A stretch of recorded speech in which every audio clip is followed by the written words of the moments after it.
जी, आप लोगों ने बच्चों ये सारे क्वेश्चंस आपने लास्ट क्लास के अंदर कंप्लीट कर लिए थे। आई होप इसके अंदर आपको कोई क्वेरी नहीं है, और अगर आपको कोई क्वेरी होगी तो 4 to 5 जो हमारी डाउट क्लास है, हम उसके अंदर उस डाउट को ले लेंगे। अगर आपको इसके अंदर जो भी दिक्कत है, वैसे मैंने आंसर्स इसके अंदर दे दिए थे, ठीक है। और अगर आपको और प्रैक्टिस करनी है उसके लिए आप मुझे व्हाट्सएप ग्रुप पर या कमेंट करके बता दीजिएगा, तो फर्दर प्रैक्टिस के लिए मैं और क्वेश्चंस आपको शेयर कर लूँगी। चलिए जी, नेक्स्ट कॉन्सेप्ट देखते हैं। नेक्स्ट कॉन्सेप्ट के अंदर बेटा हम लोगों ने अपनी लास्ट क्लास के अंदर एपीसी, एमपीसी, एपीएस, एनपीएस ये सब कवर कर लिया था, ठीक है। और आपको अच्छे से समझ भी आ गया था, आप लोगों ने मुझे श्योर किया था कि दीदी हमें अच्छे से समझ आ गया है। अब आगे बात करेंगे बेटा कुछ टर्म्स की जो मैंने होल्ड पर रख रखी थी, जिसमें से सबसे पहली टर्म आएगी induced investment and autonomous investment. Induced investment and autonomous investment, मैं आपको ऑलरेडी इंड्यूस्ड कंजम्पशन और ऑटोनॉमस कंजम्पशन के बारे में बता चुकी हूँ क्लास के अंदर, ठीक है। अब बेटा हाँ जी, तो जब मैंने आपको इंड्यूस्ड कंजम्पशन और इंड्यूस्ड ऑटोनॉमस कंजम्पशन सिखाई थी, तो बिल्कुल उसी के ही कॉन्सेप्ट पर हमारा इंड्यूस्ड इन्वेस्टमेंट और ऑटोनॉमस इन्वेस्टमेंट रहेगा, ठीक है। बेटा ऑटोनॉमस की बात करते हैं।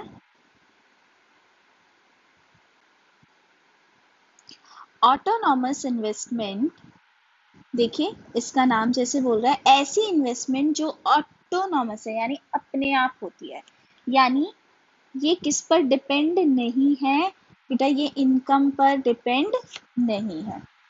इनकम चाहे ज्यादा है, इनकम चाहे कम है, ये इन्वेस्टमेंट हमेशा कांस्टेंट रहेगी, ठीक है। अभी हमने पिछली क्लास के अंदर जो भी एग्जांपल्स करे थे उसके अंदर मैंने आपको आई डैश सिखाया था, यही वो आई डैश है। मैंने आपको क्या कहा था कि हम अज्यूम करते हैं कि हमारी इनकम जो खर्च हो रही है वो कंजम्पशन और इन्वेस्टमेंट पर खर्च हो रही है, और जो इन्वेस्टमेंट है वो हमेशा कांस्टेंट रहेगी। तभी मैंने 60-60-60-60 का एग्जाम्पल लिया था हर एक इनकम के केस के अंदर। तो ध्यान से देखिए बेटा, ये वही ऑटोनॉमस कंजम्पशन है कि इनकम अगर हमारी बढ़ भी रही है, ठीक है, बट मेरा I was same, so this is independent of income, तो this is called autonomous investment, ठीक है। अच्छा, दूसरा इंड्यूस्ड की बात कर लेते हैं। इंड्यूस्ड इन्वेस्टमेंट, तो बेटा इंड्यूस्ड वर्ड का मतलब क्या है? मोटिवेटेड, यानी जो किसी से इन्फ्लुएंस्ड हो, ठीक है। तो ये वो इन्वेस्टमेंट है जो इनकम से इन्फ्लुएंस्ड रहती है, यानी इनकम ज्यादा तो इन्वेस्टमेंट भी ज्यादा, और इनकम कम तो इन्वेस्टमेंट भी कम, तो this is called induced investment, ठीक है जी। तो आपको दोनों वर्ड समझ आ गए, दोनों टर्म्स समझ आ गई होंगी।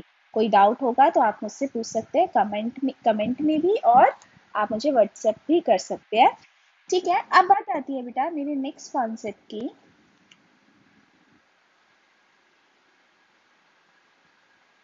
बेटा लास्ट क्लास के अंदर अगर आपको याद होगा, हमने एक वर्ड पढ़ा था एक्स एन टी, कंजम्पशन। तब मैंने आपको कहा था कि ना इसको अभी आप एक्स एन टी मत पढ़िए, इसको आप अभी प्लान्ड कंजम्पशन पढ़िए, ठीक है, प्लान्ड पढ़िए इसको, ठीक। तो बेटा अब यही हमें पढ़ना है कि एक्स एन टी क्या होता है। बेटा ये ना दो टर्म्स हैं, एक्स एन टी और एक्स पोस्ट, और इनको हम डिमांड के साथ, ठीक है, डिमांड के साथ और सप्लाई के साथ रिलेट करते हैं। तो what is X N T? X N T का मतलब है, ये जो वर्ड बना है बेटा ये एंटिसिपेटेड से बना है, ठीक है। एंटिसिपेटेड का मतलब क्या होता है कि आप फ्यूचर की चीजें अभी से अनुमान लगा रहे हो, एंटिसिपेट कर रहे हो, यानी आप अभी से बता रहे हो कि फ्यूचर में क्या होने वाला है। तो ये वर्ड जो रहता है बेटा, ये प्लानिंग के लिए रेफर किया जाता है, ठीक है। तो प्लानिंग के लिए ये वर्ड रेफर किया जाता है। तो अगर मैं कहती हूँ एक्स एंटी कंजम्पशन, ठीक है, तो इसका मतलब ये वो कंजम्पशन है जो अभी प्लान करी जा रही है, एक्चुअली नहीं हुई है, एक्चुअल के अंदर नहीं हुई है। तो बेटा अगर आपको याद है, मैंने आपको एडी का जो डेफिनेशन कराया था एग्रीगेट डिमांड का, मैंने उसके अंदर आपको लिखा था कि it is the planned expenditure, planned expenditure था।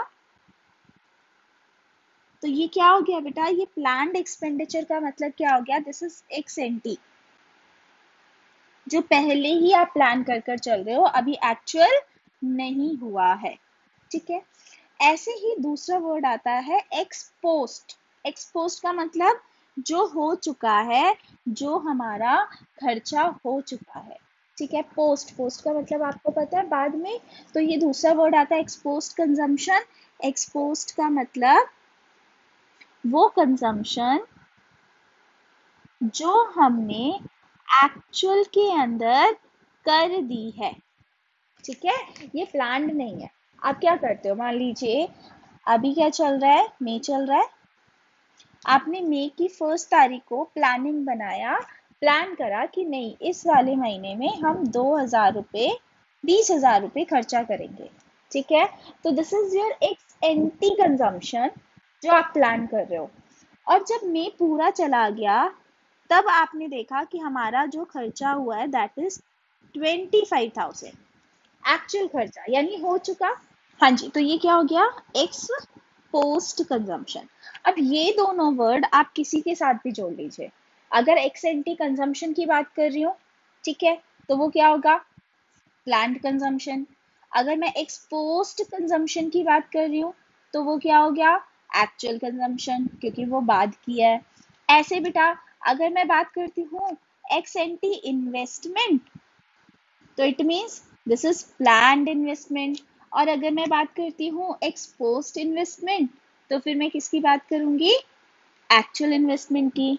सेम एक्स एंटी एक्सपेंडिचर या x anti aggregate demand, ex post expenditure, ex post aggregate demand. तो आप ये दोनों वर्ड जिसके साथ भी लगाएंगे उसका मतलब एंटी और पोस्ट से ही लगाएंगे। एंटी का मतलब प्लान, एंटिसिपेटेड, और पोस्ट का मतलब एक्चुअल, ठीक है। तो आई होप आपको ये दोनों वर्ड समझ आए होंगे। Let's move to the another topic. So next topic is equation of consumption function and saving function. तो सेविंग फंक्शन का बाद में देखेंगे, कंजम्पशन फंक्शन की बात करते हैं। तो बेटा मैंने आपको बताया था कि कंजम्पशन फंक्शन यानी कंजम्पशन जो है उसके अंदर दो तरीके की कंजम्पशन होती है। पहला C dash plus B Y.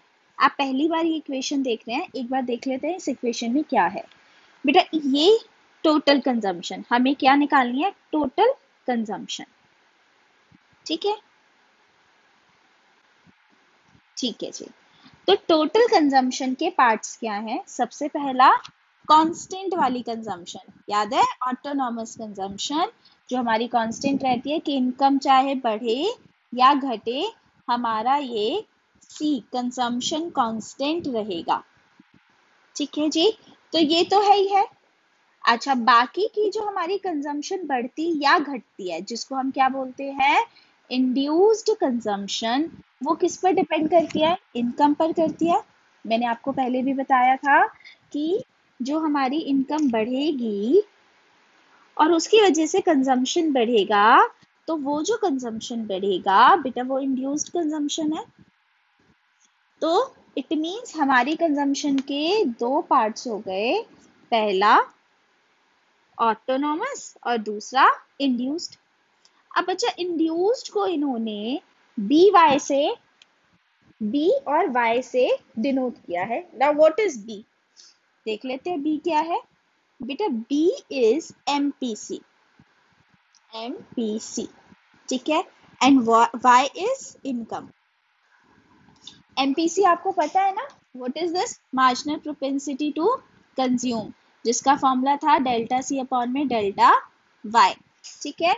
अच्छा, ये हमने यहाँ फॉर्मूले में क्यों लिया है, तो बेटा ये डिनोट करता है कि हमारी जो इनकम बढ़ रही है उसमें से कितना पोर्शन हम कंज्यूम करेंगे, ठीक है। जैसे ये तो कंज्यूम कर ही रहे थे, और इनकम के बढ़ने की वजह से और कितना कंज्यूम करेंगे, और जब हमने उन दोनों को ऐड कर दिया तो वो क्या हो गया, हमारा सी आ गया। एक बार एग्जाम्पल देख लेते हैं इसके लिए, आपको अच्छे से समझ आ जाएगा। मान लीजिए मेरी इनकम 0 थी, कंजम्पशन वॉज 80 ले लेते हैं, 800 ले लेते हैं, ठीक है। अब हुआ क्या बेटा, मेरी जो इनकम है वो 2000 हो गई, ठीक है, और जो मेरी कंजम्पशन है वो हो गई हमारी 1600, ठीक है। तो अब ध्यान से देखिए, मुझे निकालनी है टोटल कंजम्पशन, ठीक, टोटल कंजम्पशन, ठीक है जी। तो अब टोटल कंजम्पशन निकालने के लिए मुझे फंक्शन यूज करना पड़ेगा सी डैश बी अपॉन में बी इंटू में Y. Now what is C dash, C dash क्या है, 800, क्योंकि 0 इनकम पर मेरी कुछ ना कुछ कंजम्पशन है, वो कितनी है 800, तो ये मेरा सी डैश आ गया। नाउ व्हाट इज वाई, अगर मुझे इस लेवल की टोटल कंजम्पशन निकालनी है तो इस लेवल पर मेरा वाई कितना है 2000, है ना। अच्छा, अब मुझे बी कैलकुलेट करना पड़ेगा, what is B, M P C, which is delta C upon में डेल्टा वाई, ठीक है जी। तो डेल्टा सी निकाल लें, सी कितना चेंज हुआ 800 से, इनकम कितनी चेंज हुई 2000 से, है ना, चेंज इन सी और चेंज इन वाई। तो बेटा ये कितना आ जाएगा,